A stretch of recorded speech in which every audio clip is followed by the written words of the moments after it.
अस्सलाम वालेकुम। मुर्गी खाना की बनावट, बायोसिक्योरिटी यानी ज़िंदगी का तहफ़्फ़ुज़, ताज़ा हवा, जगह, फ़ी परिंदा जैसे अनासर अंडों की तादाद और अंडे के छिलके के मयार पर असरअंदाज होते हैं। ताज़ा हवा की अदम दस्तयाबी, परिंदों की ज़िंदगी के तहफ़्फ़ुज़ में गफलत बरतना, उनके मुख्तलिफ़ जिस्मानी अज़ा की ख़राबी का बाइस बनते हैं, जिनसे ना सिर्फ परिंदों की सेहत मुतासर होती है बल्कि अंडों की शरह में भी वाज़ह कमी नज़र आती है। कलगी पे काले दाने या बेतरतीब काले निशानात जिस्म में ख़राब खुराक की वजह से फफूंदी, जहर, माता या चीचक का नतीजा हो सकते हैं।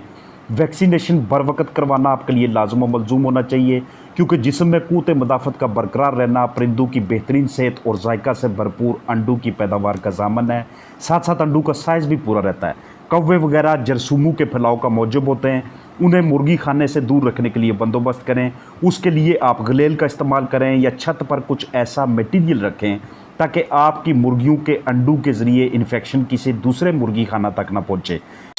छत से आने वाली हरारत या नाकस छतों की वजह से परिंदों के जिस्मानी दर्जा हरारत का बहुत ज़्यादा ऊपर नीचे होना उन्हें इस हाल में मुब्तला करके अंडों की कमी की शक्ल में फार्मर के लिए मुआशी नुकसान का बायस बन सकता है।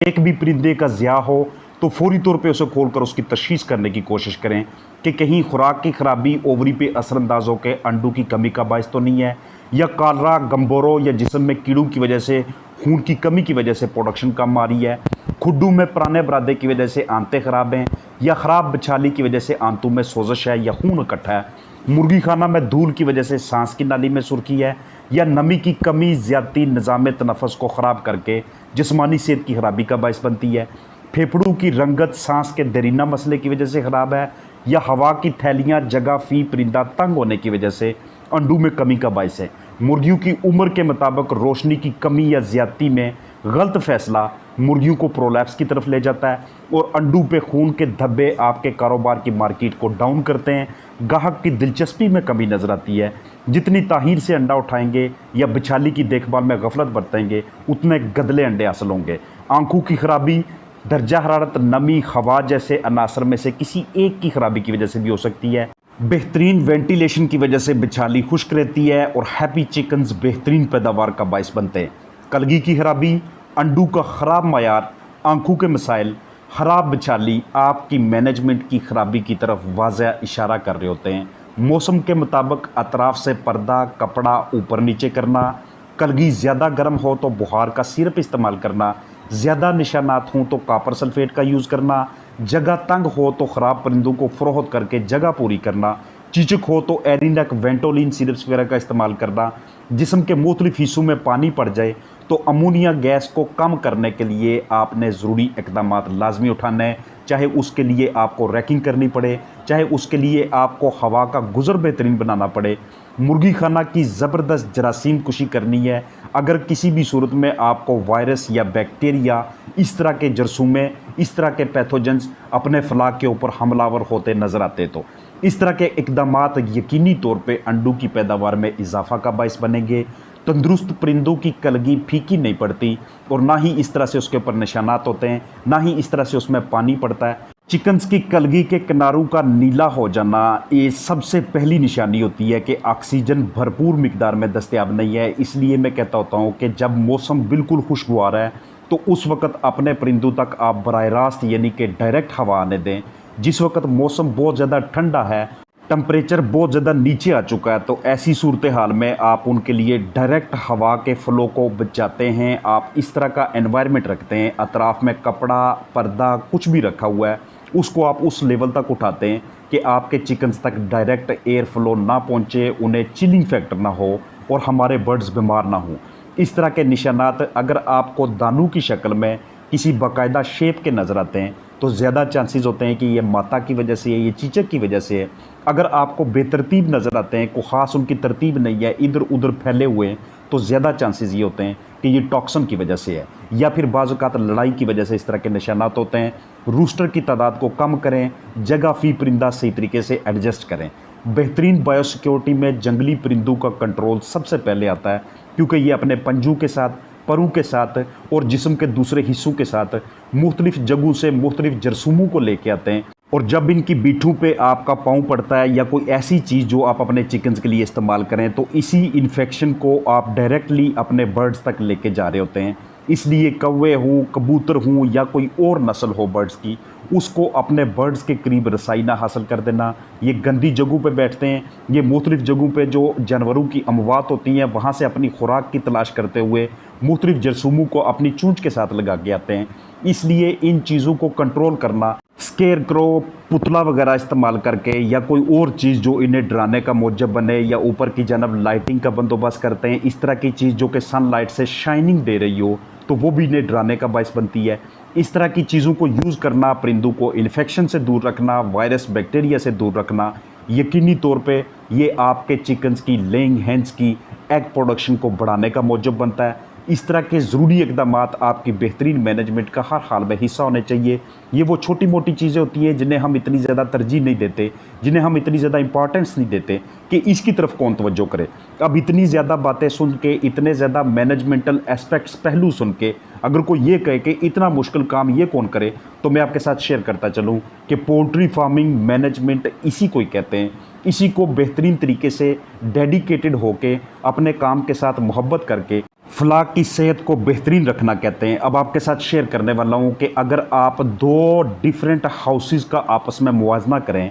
एक वो जिसके नीचे फर्श बिछाया जाए और दूसरा जिसको ऐसे ही मिट्टी के तौर पे छोड़ दिया जाए, नीचे की जगह मट्टी हो उस पर फर्श ना हो, जिसमें आपने फर्श बिछाया हुआ है उस फर्श के ऊपर आप बिछाली के तौर पे चावल का छिलका या इस तरह का कोई दूसरा मटेरियल इस्तेमाल करते हैं, जबकि दूसरा चिकन हाउस उसमें कोई ऐसा मटेरियल नहीं इस्तेमाल करते, तो यकीनी तौर पे जिसमें आपने कोई मटेरियल इस्तेमाल नहीं किया, जिसमें नीचे की जानब फर्श नहीं है, वहाँ पे कॉक्सी, खूनी पेचस, इकोलाई और दूसरे बैक्टीरियल प्रॉब्लम ज़्यादा आएंगे। आपके पास अगर एक छोटा सा कंट्रोल हाउस है, साइडों से उसे बंद रखा हुआ है, तो आपके पास पावर सोर्स के तौर पे बिजली के अलावा भी कोई दूसरा सोर्स होना चाहिए, कोई ऐसा ज़रिया होना चाहिए। आपके पास डिसइंफेक्शन के लिए बाहर की जानब जहाँ से गुजर के आप अपने बर्ड्स के पास जाते हैं, वहाँ पे कोई जरासीम कुछ मटेरियल, इवन कि आप चूना ही रख लेते हैं तो वो भी काम करेगा। एक तरफ छत ऐसी है कि जो ऊपर की जानब बांस के डंडे लगा के उसके साथ चेरी वगैरह लगा के रखी गई है, और दूसरी जानब छत ऐसी है कि जिसके ऊपर की जानब सीमेंटेड गार्डर और टाइल्स का इस्तेमाल किया गया है। तो टेम्परेचर मेंटेनेंस के हवाले से जो छत बिल्कुल ऊपर से कच्ची है लेकिन पायदार है, उसमें ज़्यादा बेहतरीन तरीके से आपके बर्ड्स का जिस्मानी दर्जा बरकरार होगा। आपने अपने पास वो वाले इक्विपमेंट्स, वो वाले बर्तन, खुराक और पानी के हर हाल में पूरे रखने हैं। जगह फ़ी परिंदा के साथ साथ बर्तन फ़ी परिंदों के हिसाब से भी पूरे रखना, ये उनसे बेहतरीन प्रोडक्शन लेने के लिए ज़रूरी होता है। इजाफी सोर्स अपने पास मुहैया रखना जो आपको अपने बर्ड्स को किसी भी हालत में तंगी में ना आने दे, किसी भी हालत में वो हबस का शिकार ना हो। बाज़ का दर्जा बहुत ऊपर चला जाता है, बाज़ का पावर फेलियर हो जाती है। खुराक और पानी के बर्तन आपने बर्ड की एज के मुताबिक शुरू में छोटे और बाद में जैसे ही उनका साइज़ बढ़ता है उस हिसाब से बड़े ये यूज़ करने हैं आपने। शुरू में जब आपके पास चूज़ा आता है तो उसके लिए लादा से एक पार्टीशन लगा के रख लें। चूज़ों को ऐसे एनवायरनमेंट में रखें कि जहाँ पे दर्जा हरारत को बरकरार रखना आपके लिए आसान हो। दरमियान में जालियाँ लगा लें, पार्टीशंस लगा लें,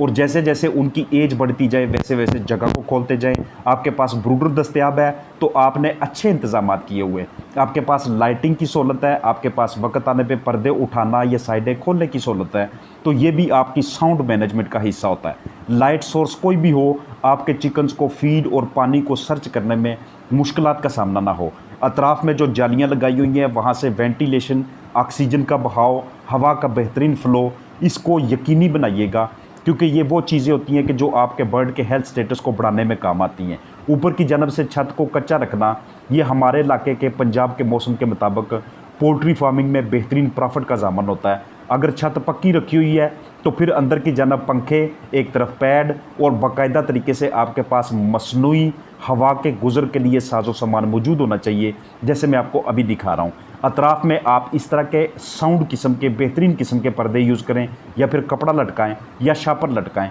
ये आप पे डिपेंड करता है, आपके चिकन हाउस की लेंथ और विड्थ पे डिपेंड करता है। वाटर सप्लाई के तौर पे आप इस तरह की टैंकी का इस्तेमाल करते हैं कि जो जितनी ऊंचाई पे होगी उतना बेहतरीन वाटर फ्लो नीचे जाएगा, जिसे साफ़ करना भी ईजी हो, जिसमें वाटर की जरासीम कुशी और उस टैंकी को बेहतरीन तरीके से फ्लश करने की आपके पास सहूलत दस्तयाब हो,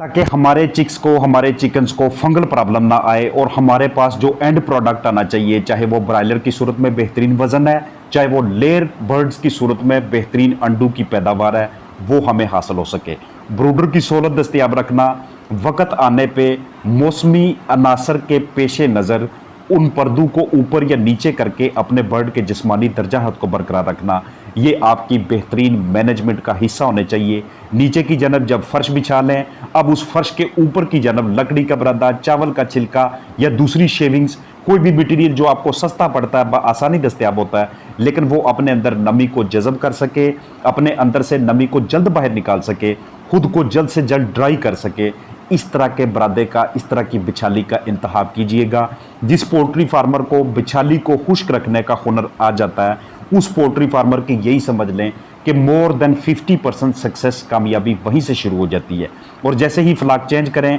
पहले वाले बरादे को भी सारे का सारा बाहर निकालें। अगर वो रीयूजेबल है तो उसको ड्राई करें, उसको सूरज की रोशनी में रखें, उसकी वहाँ पे रैकिंग करवाएं और फिर उसको इस्तेमाल करें। उससे पहले आपने कोई ना कोई इसके ऊपर जरासीम कुछ मटेरियल भी अप्लाई करना है। अगर वो दोबारा इस्तेमाल के काबिल नहीं है तो उसको कभी भी अपने बर्ड के नीचे बिछाने का रिस्क ना लीजिएगा। शुरू में जब आप चिकन हाउस तमीर कर रहे होते हैं, उस वक्त इन बातों का खास ध्यान रखिएगा, क्योंकि एक मरतबा जब आप चिकन्स डाल लेते हैं तो उसके बाद वहाँ से मुख्तलिफ चीज़ों को उखाड़ना, मिस्त्री को बुलाना, मजदूरों को लगाना, या दूसरे प्लम्बर वगैरह या दूसरे जो हजरात होते हैं जो वर्किंग के लिए आते हैं, उनको वहाँ पे बुलाना, ये आपके बर्ड की बायोसिक्योरिटी के ख़िलाफ़ होता है। ये उनके अंदर मुख्तलिफ मसाइल, मुख्तलिफ प्रॉब्लम्स लेके आ सकता है। इसलिए शुरू में जिस वक्त हाउस आप तामीर करते हैं और बाद में बर्ड्स के रखने के बाद आपने जो स्ट्रेटजीज़ करनी होती हैं और मार्केट को टारगेट करना कि आपके पास कितने एग्स आते हैं, तो उसको आपने सेल कहाँ पे करना है, और बवक्त ज़रूरत हर किस्म की एमरजेंसी से निपटने के लिए, अपने बर्ड की जिस्मानी सेहत को बरकरार रखने के लिए, उनकी अमवात को कम से कम या बिल्कुल रोकने के लिए, इस तरह के इक़दाम जो आपके साथ शेयर कर रहा हूँ, जो आपको दिखा रहा हूँ, ये आपकी कामयाब मैनेजमेंट का एक हिस्सा होते हैं। मुझे पूरी उम्मीद है कि इस वीडियो में मेरी की गई मेहनत, इस वीडियो में आपके साथ शेयर किया गया इल्म आपके बर्ड्स के काम आएगा। अपना ख्याल रखिएगा। अस्सलामु अलैकुम वरहमतुल्लाहि वबरकातुहू।